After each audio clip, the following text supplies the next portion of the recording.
Selamat pagi Bapak Ibu, perkenalkan nama saya Sari Yulisti Dwi Lestari.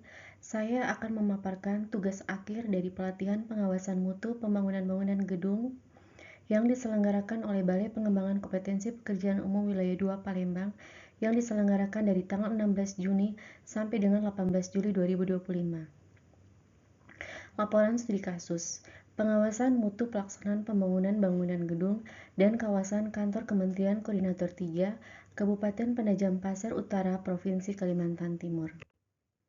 4 hal yang akan saya bahas. Yang pertama adalah latar belakang, maksud dan tujuan, profil lokasi, studi kasus, pembahasan permasalahan, dan kesimpulan serta rekomendasi. Latar belakang, pengawasan mutu pembangunan gedung adalah kegiatan yang dilakukan untuk memastikan bangunan gedung tersebut telah memenuhi standar kualitas yang telah ditetapkan, baik secara mutu, waktu, biaya, dan administrasi, sehingga tercapainya bangunan gedung yang aman, nyaman, dan berkelanjutan. Ketentuan pelaksanaan dan pengawasan berpedoman pada Peraturan Menteri PUPR Nomor 10 Tahun 2021. Maksud dan tujuan untuk mengetahui dan mampu menerapkan tata cara pengawasan mutu pada tahap pelaksanaan dalam proyek dengan contoh studi pada pembangunan bangunan gedung dan kawasan kantor Kementerian Koordinator 3. Yang pertama adalah mengidentifikasi permasalahan yang sering muncul, menjelaskan risiko dan dampak dari permasalahan, menentukan strategi pengendalian mutu, dan yang terakhir adalah menyusun rekomendasi teknis pengawasan mutu. Profil lokasi studi kasus pada bangunan gedung dan kawasan kantor Kementerian Koordinator 3. Waktu pelaksanaan pekerjaan adalah dari tanggal 2 Januari 2023 sampai dengan 31 Desember 2024 dengan lingkup pekerjaan, pekerjaan perancangan, pekerjaan persiapan, tower perkantoran, bangunan fasilitas, dan penataan kawasan dengan nilai kontrak sebesar Rp902.579.775.000. Tujuan pembangunan Kementerian Koordinator 3 antara lain mengarahkan pembangunan sesuai kriteria rancangan dan target KPI yang tepat guna, mutu, waktu, biaya, dan tertib administrasi.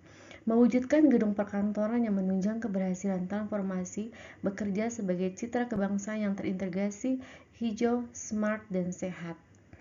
Lokasi gedung dan kawasan kantor Kemenko 3 berada di kawasan KIPP IKN yang mempunyai batasan Barat Daya Blok Kantor Kementerian dan Lembaga, Barat Laut Istana Negara, Timur Laut Plaza Seremoni, Tenggara Blok Kantor Kemenko 4. Adapun beberapa permasalahan pada pengawasan mutu. Yang pertama adalah keterlambatan pendatangan material. Yang kedua, supply chain material terbatas. Ketiga, spesifikasi material yang terpasang tidak sesuai dengan spesifikasi teknis dan RKS. Keempat adalah ketidaksesuaian lingkup pekerjaan antara gambar rencana dan RAB. Yang kelima adalah penggunaan APB belum sepenuhnya diimplementasikan.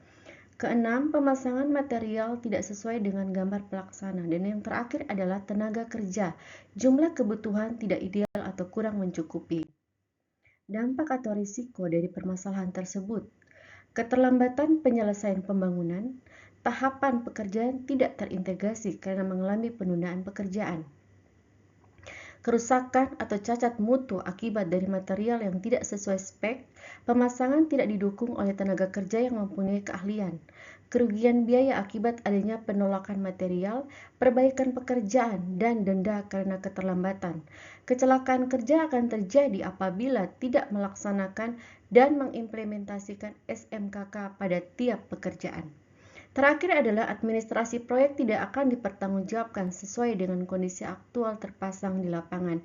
Pengendalian yang dapat dilakukan adalah menyusun rencana aksi dan mengidentifikasi pekerjaan yang berpotensi akan mengalami keterlambatan, membuat jadwal pembagian tenaga kerja dan material terhadap pekerjaan yang membutuhkan keahlian, Melakukan pengecekan bersama terhadap material tiba di lapangan sesuai kualitas dan spesifikasi, menyusun lembar monitoring dan kendali approval material, pengawasan yang konsisten dan teratur terhadap seluruh tahapan proyek, memastikan implementasi laporan penerapan rencana keselamatan konstruksi, serta melakukan sosialisasi keselamatan sebelum bekerja.